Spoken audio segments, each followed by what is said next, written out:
Seminario Proliferación celular y apoptosis.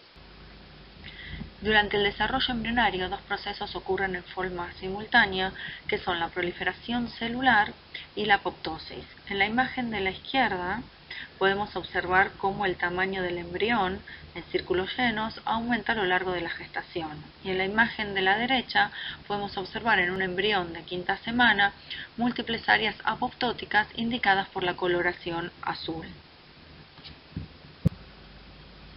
Los procesos de proliferación, aumento del número de células, y los de crecimiento, aumento del tamaño de células, así como los de apoptosis o muerte celular programada, ocurren durante el desarrollo embrionario en respuesta a señales provenientes del entorno del embrión. El ciclo celular se divide en las siguientes fases. G1, etapa en la que ocurre el crecimiento de la célula. S, etapa de duplicación del ADN. Los cromosomas al final de esta etapa están formados por dos cromátidos hermanas cada uno. Y G2, etapa de preparación para la división. Por último, la fase M, fase en la que ocurre la división celular del núcleo, mitosis o meiosis, y la del citoplasma, citocina. Esta imagen muestra una vista más compleja del ciclo celular, ya que a esta se le incorporan los puntos de control del mismo. Punto de control de G1. El sistema de control del ciclo celular evalúa si la célula es lo suficientemente grande y si el entorno es favorable para pasar al punto de restricción de entrada en S, fase de no retorno, y proseguir entonces a la fase S. Punto de control de G2. El sistema de control del ciclo celular evalúa si el ADN ha sido duplicado por completo, para asegurar una correcta separación de los cromosomas en la fase M y permitir entonces que la célula avance hacia M. Punto de control de salida de la metafase. La célula evalúa si todos los cromosomas están unidos al uso, para asegurar una correcta separación de los cromosomas y permitir que la célula prosiga de la metafase a la anafase. Además, existen puntos de control de daño en G1 y G2 que tienen como finalidad evitar la duplicación del ADN dañado, mutado, y la transmisión del mismo a las células hijas. Estos puntos de control tratarán de reparar el daño, para lo cual el ciclo se detendrá y, en caso en que pueda ser reparado, continuar. En caso de que no, la célula activa el programa de muerte por apoptosis.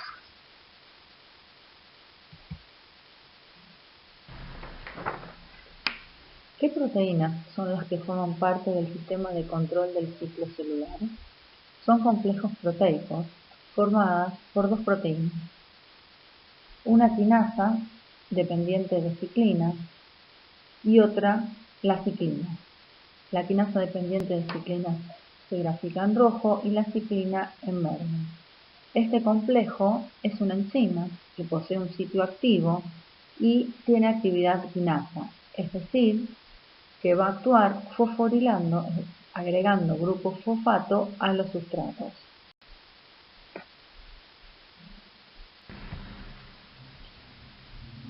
La especificidad de los complejos quinasa dependiente de ciclina se pone en evidencia cuando observamos esta tabla y al advertir que hay complejos quinasa dependientes de ciclina para cada una de las fases del ciclo celular. Es decir, hay complejos quinasa dependientes de ciclina de G1, de G1S, de S y de M. Y si observamos en la segunda columna, cada uno de estos complejos tiene asociado a una ciclina particular, es decir, que son las ciclinas los que dan la especificidad enzimática al complejo quinasa dependiente de ciclina. La actividad de los complejos quinasa dependiente de ciclina. ¿Cómo ocurre entonces la degradación de la ciclina? La degradación de las ciclinas es mediada por la actividad de ubiquitin ligasas. Las ubiquitin ligasas son enzimas que adicionan moléculas de ubiquitina y esta adición determina su direccionamiento hacia el protosoma, donde las ciclinas son degradadas. Dos ubiquitin ligasas que participan en el control del ciclo celular son la CDC20-APC y la HCT1-AP. La actividad de los complejos en particular de los complejos de G1S y de S, es regulado por proteínas inhibitorias.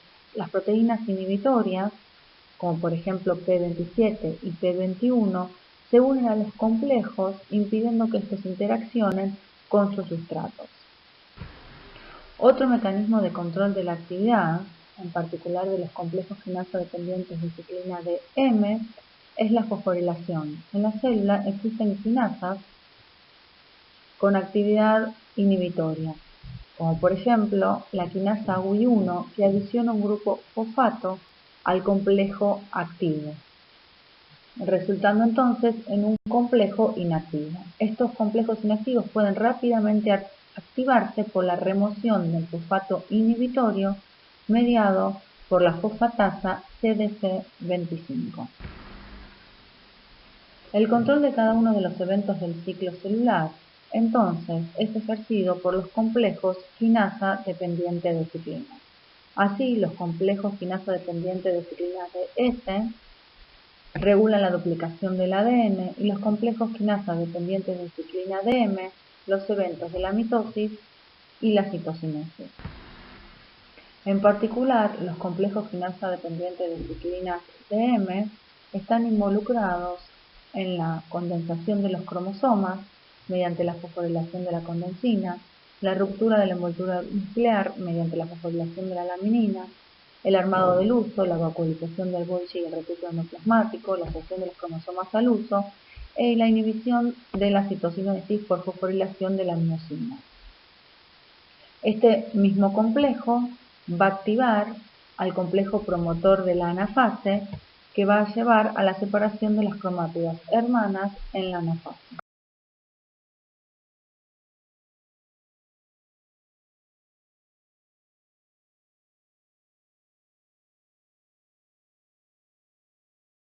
En la etapa G1 del ciclo celular hay inhibición de la expresión de la ciclina. ¿Cómo la célula transita de G1 a E? Los mitógenos son proteínas como las células que no expresan. ¿Cómo es el ciclo celular del embrión temprano? Es decir, ¿cómo es el ciclo celular del embrión temprano altera la. En este trabajo, que se llama Evidencia que las blastómeras humanas están bajo un control único del ciclo celular, se estudia comparativamente la expresión de varias proteínas que regulan el ciclo celular en 2 embriones y 8 células A y B en comparación con fibroblastos. Podemos observar que la expresión de la ciclina A, circulada en naranja, es aproximadamente 10.000 veces superior en los embriones versus los fibroblastos. La ciclina A forma parte de los complejos de S y el factor de transcripción MYC, que es uno de los factores involucrados en disparar la transición hacia la fase S, está aproximadamente 66 veces más elevado, y que las proteínas inhibitorias, en este caso la proteína H1RF de los complejos quinasa dependientes de ciclina de G1 y de G1S, es 6,2 veces más alta en los embriones que en los fibroblastos. Todos estos resultados apuntan a que el ciclo celular del embrión temprano está conduciendo a la célula hacia la fase S. La apoptosis, que es el tema de esta segunda parte del seminario, se llama también muerte celular programada porque se ejecuta en respuesta a un programa de señales intracelulares y constituye una serie de cambios morfológicos y bioquímicos que pueden ser estudiados mediante distintas metodologías. En este cuadro vamos a comparar la apoptosis con otro tipo de muerte que es la necrosis. En la apoptosis, la célula se mantiene intacta, la membrana plasmática puede sufrir algún ampollamiento que se conoce con el nombre de Blebin, y se produce la externalización de un fosfolípido que normalmente está en el lado interno de la membrana plasmática, que es la fosfolipidglicerina. Como la membrana se encuentra intacta, no hay inflamación. La membrana plasmática en el proceso muerte por necrosis se rompe y genera un cuadro inflamatorio. Voy a ir describiendo paso a paso las características del fenómeno de apoptosis. Es dependiente de energía. El citoplasma de la célula se compacta, se pone denso, al igual que las organelas, y la célula se desarma en cuerpos apoptóticos. El núcleo se torna pipnótico, condensado, y la cromatina se fragmenta. El ADN sufre una degradación específica en fragmentos de 200 pares de bases entre los nucleosomas. La mitocondria está intacta y puede ocurrir la salida del citocromo C. Las proteasas que ejecutan todos estos cambios en la célula reciben el nombre de caspasas. Una diferencia importante es que las células apoptóticas mueren en forma individual y por necrosis mueren en grandes grupos. Esto es en las células adultas, ya que en las células embrionarias se observan áreas con muerte de grandes grupos celulares. En esta serie de imágenes podemos observar por distintas técnicas células muriendo por apoptosis. En el primer grupo de imágenes, arriba a la izquierda, observamos comparativamente una célula muriendo por necrosis, más hacia la izquierda, en la que se observa la ruptura de la membrana plasmática, la salida del contenido citoplasmático al exterior y la desorganización general de la célula, en comparación con la imagen de la derecha, en la que se observa un espermatocito muriendo en forma ordenada por apoptosis, en el cual podemos observar la fragmentación de la cromatina. Esta es una imagen que corresponde a una microscopía electrónica. En la imagen 1A es una microscopía óptica de un corte de páncreas tenido con hematoxilina eosina. Se observan células apoptóticas indicadas por la flecha, cuyas características son la pignosis del citoplasma, la fragmentación y pignosis del núcleo. Comparar el tamaño del núcleo en azul de las células apoptóticas con el resto de las células normales del tejido. En las imágenes de abajo se pueden observar dos microfotografías electrónicas de barrido en las cuales se describe el apoyamiento O'Blevin de la membrana plasmática que sufre un linfocito apoptótico. En esta imagen se observan cuatro. Las caspasas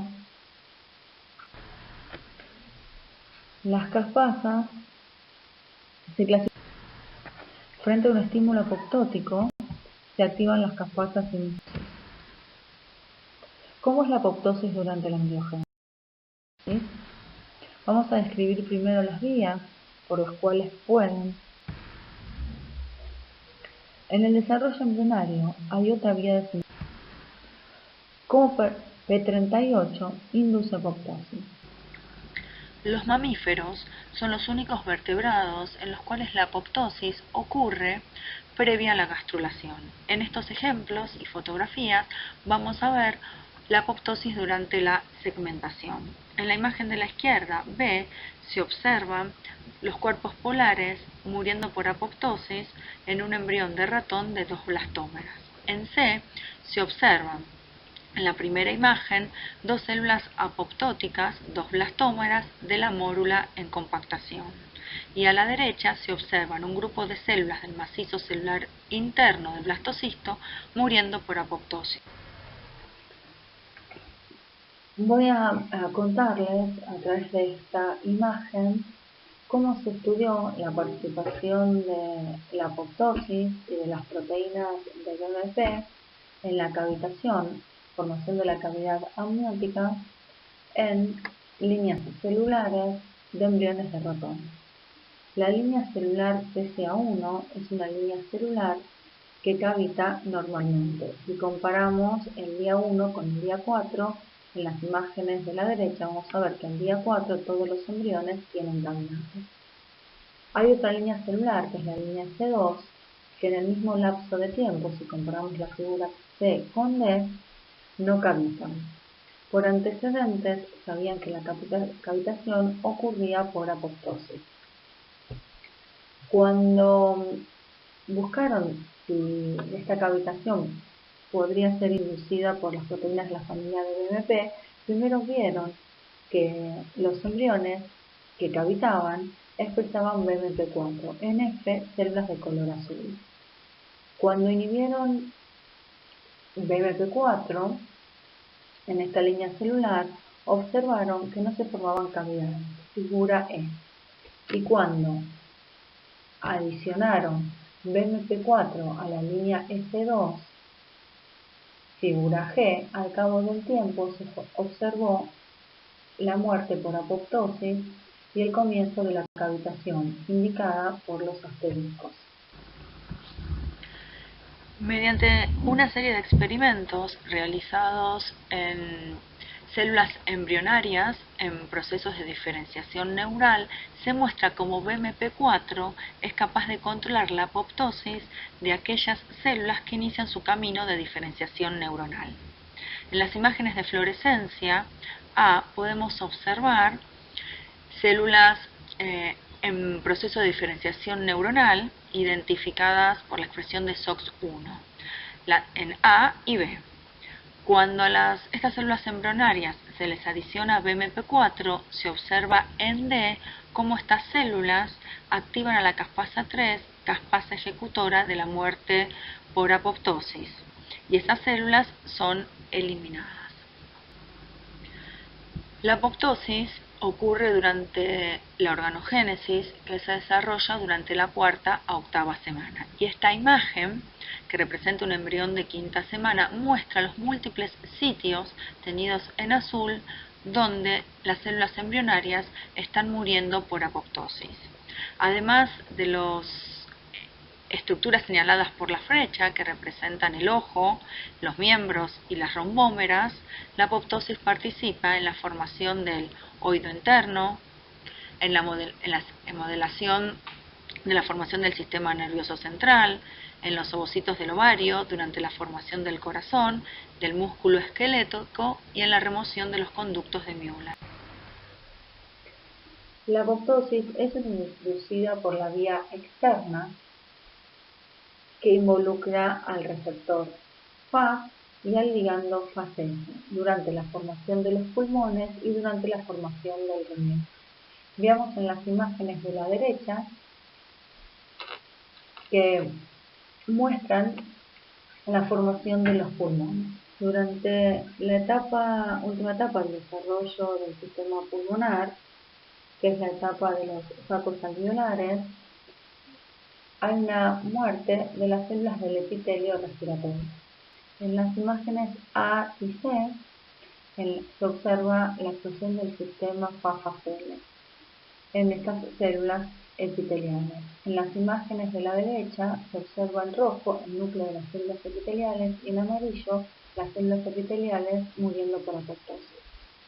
Durante la formación del riñón, y en este caso se muestra la formación de los túbulos contorneados proximales del glomérulo, se observa en B la expresión de Fas en las células del epitelio tubular, en C, en esas células la expresión de la caspasa 8, que es la caspasa iniciadora de la vía externa, y también en D, la expresión de la caspasa ejecutora activa, que es la que va a llevar a la muerte por apoptosis. En estas imágenes se muestra la participación del proceso apoptótico en la formación del cristalino y la formación del ano. En A observamos células del cristalino apoptótica. En B se observa la persistencia del tallo de conexión de la fosita cristaliniana con el ectodermo general del cual deriva cuando se inhibe el proceso de apoptosis empleando el inhibidor de la caspasa ejecutora, caspasa 3. En C se observa la presencia de caspasa 3 activa en el sitio donde se forma el ano. Acá podemos observar cómo durante la etapa de diferenciación de los embriones XY ocurre la desaparición del conducto de Müller, señalado como MD. En las imágenes de fluorescencia de la derecha podemos observar en amarillo las células apoptóticas de los conductos de Müller muriendo por apoptosis. La hormona que induce este proceso apoptótico es la hormona antimülleriana y que pertenece a la familia de TGF-beta.